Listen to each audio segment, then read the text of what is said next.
Istilahnya 8 traktirido ya, traktirido dengan 8 makanan kan. Ada bakwan, bangun lingkungan, rawat lingkungan, bangun kota, rawat lingkungan ya. Kemudian ada kue putu ya, kemanapun irit dan hemat waktu. Ada yang dievaluasi dan akan dilakukan malam ini. Ya, jadi sebagaimana kita ketahui hari ini, insya Allah akan dilakukan debat kedua ya, dengan tema persoalan ekonomi dan kesejahteraan sosial. Ya, tentu polanya kayaknya hampir sama dengan debat yang pertama ya. Dan kami sendiri memang ada merasakan constraint ya dalam konteks dalam kaitan dengan waktu ya. Karena penyampaian visi misi misalnya dalam waktu 4 menit ya. Kemudian menjawab pertanyaan panelis dalam waktu 2 menit ya. Ya, lalu nanti ada tanggapan dalam waktu 1 menit ya. Bisa bayangkan ya, itu memang disinilah harus pandai-pandai ya mengatur ritme agar dalam waktu misalnya 2 menit itu apa yang harus disampaikan, dalam waktu 1 menit itu apa yang harus disampaikan. Ini yang kadang-kadang jadi gagasan-gagasan yang seharusnya mau disampaikan tapi akhirnya tidak terburu karena terhalang waktu ya. Itu aja sih sebetulnya. Makanya ya hari ini tadi kami coba simulasi lah begitu ya, dari hasil evaluasi yang kemarin ya, itu konsennya karena waktu itu, maka kemudian kita mencoba gimana dengan waktu yang relatif pendek kita bisa optimal ya untuk menjawab. Itu sebetulnya yang perlu dipersiapkan strategi itu ya. Nah, sebetulnya kan kalau debat dalam arti yang pendalaman kan mestinya bisa didalami lagi oleh panelis ya. Jadi setelah dijawab mungkin panelis bisa mengejar lagi gitu. Itu kalau mau berdebat dalam arti yang ada pendalaman yang lebih istilahnya lebih detail lagi gitu ya. Tapi ini kan susah waktunya ya. Jadi ya, tapi ya paling tidak mudah-mudahan bisa memberi gambaran lah pada masyarakat Jakarta ya akan visi misi dari masing-masing calon ya. Jadi ini kan kontestasi gagasan, ketiga-tiganya menyampaikan gagasan yang akan dikerjakan kalau terpilih jadi gubernur, intinya kan itu. Nah, maka ya kita ya tunggu sajalah nanti sore ya, atau malam ya, mudah-mudahan lebih berbobot lah intinya perdebatan nanti malam gitu. Pak Sus, ada program-program yang ingin ditonjolkan nggak Pak? Ya tentu kami pasti akan menonjolkan program-program tertentu yang memang menjadi kebutuhan masyarakat ya. Makanya kan kita istilahnya 8 traktirido ya, traktirido dengan 8 makanan kan.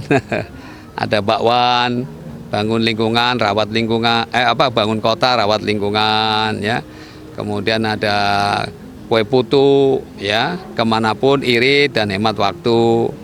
Ada rujak, rumah terpadu dan terjangkau ya. Dan juga apalagi ada petis, pendidikan gratis.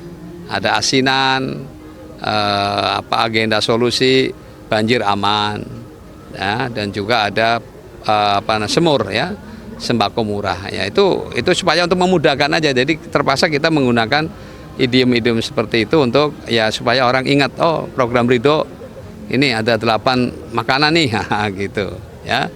Jadi seperti itu untuk memudahkan. Tapi kira-kira ada saran nggak sih dari Pak Susono sendiri untuk mungkin perhelatan debat nanti malam dan juga kedepannya gitu kan, masih ada lagi? Saya kira sih untuk debat untuk pilkada sekarang ini saya kira polanya akan sama kelihatannya ya. Jadi tinggal nanti 1 putaran lagi aja, sekali lagi di debat yang ketiga, dan saya sih kayaknya yakin masih sama polanya gitu ya.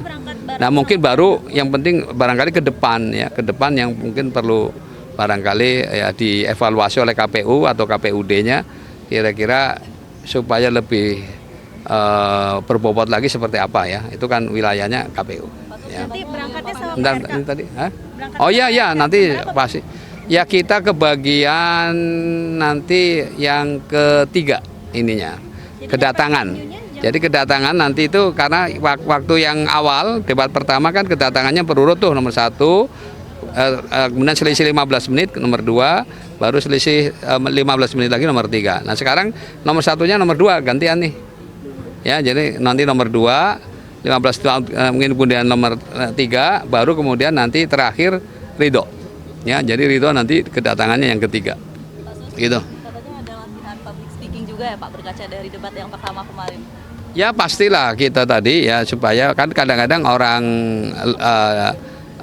lain kan bisa menilai gitu ya. Jadi mungkin apa hal-hal yang perlu diperbaiki, yang perlu disempurnakan. Ya, saya kira sih hal wajar lah seperti itu. Ya, Waktu tadi disimulasi juga ya, ya. Mas, ya? Ya kita simulasi tadi juga dievaluasi ya tentang apa intonasi ya, tentang apa juga bahasa verbal ya. Nah, itu semuanya itu di ini betul.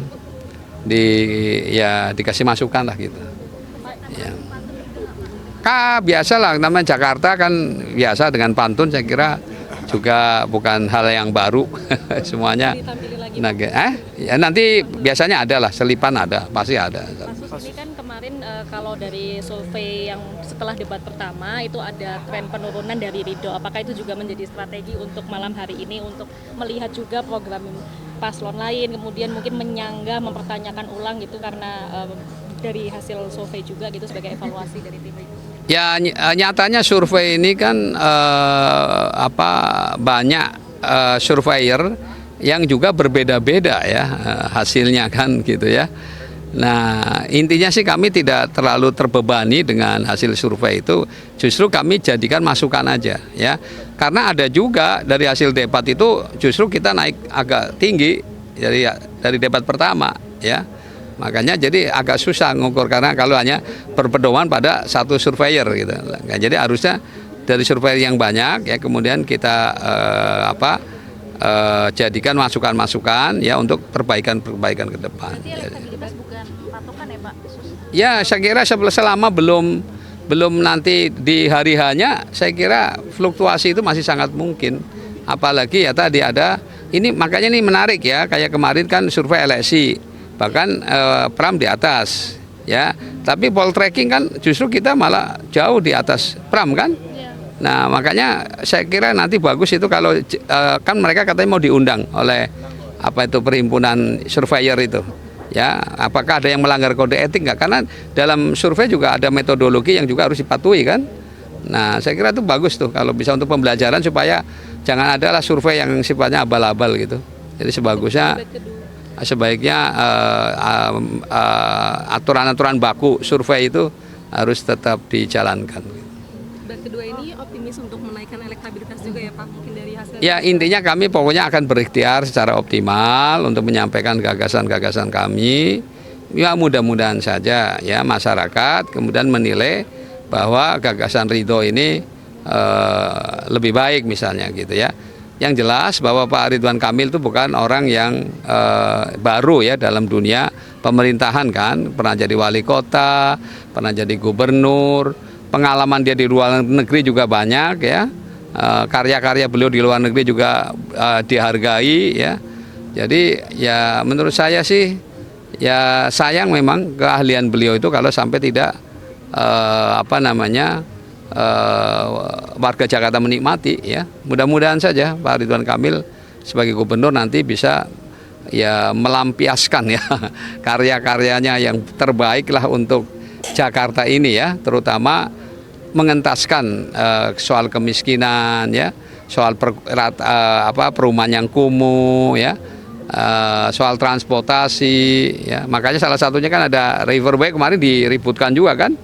Ya, padahal itu karena dia sering di luar negeri, hal yang biasa aja gitu ya. Itu kan soal kemauan politik aja. Asal ada kemauan politik dan kemudian anggarannya juga mendukung, insya Allah bisa. Gitu.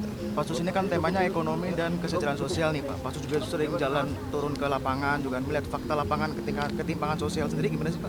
Ya Anda bisa lihat ya, nggak usah jauh-jauh, ke Tambora aja jalan sana ya, atau ke Cideng, atau ke Pejagalan gitu ya. Kita bisa melihatlah betapa kontrasnya ya, rumah-rumah dengan di sekitarnya ya, yang udah gedung-gedung tinggi dan sebagainya. Jadi memang ini potret ya, terutama memang utara ya. Kalau kita lihat ini potret Jakarta yang di ibu kota saja seperti ini kondisinya ya. Apalagi yang mungkin jauh dari Jakarta gitu. Ya, jadi artinya bahwa di Jakarta aja PR-nya masih banyak ya, masih banyak. Ya Anda bisa lihat di Tambora ada orang yang tidur pun pakai sip-sipan coba. Ya, itu. Sampai begitu. Mungkin Malam ini sudah siap dengan insya Allah kami akan tetap siap ya dengan segala persiapan yang sudah kami lakukan. Ya mohon doanya saja ya, semoga lancar nanti dan bisa memahamkan ke rakyat Jakarta. Terima kasih.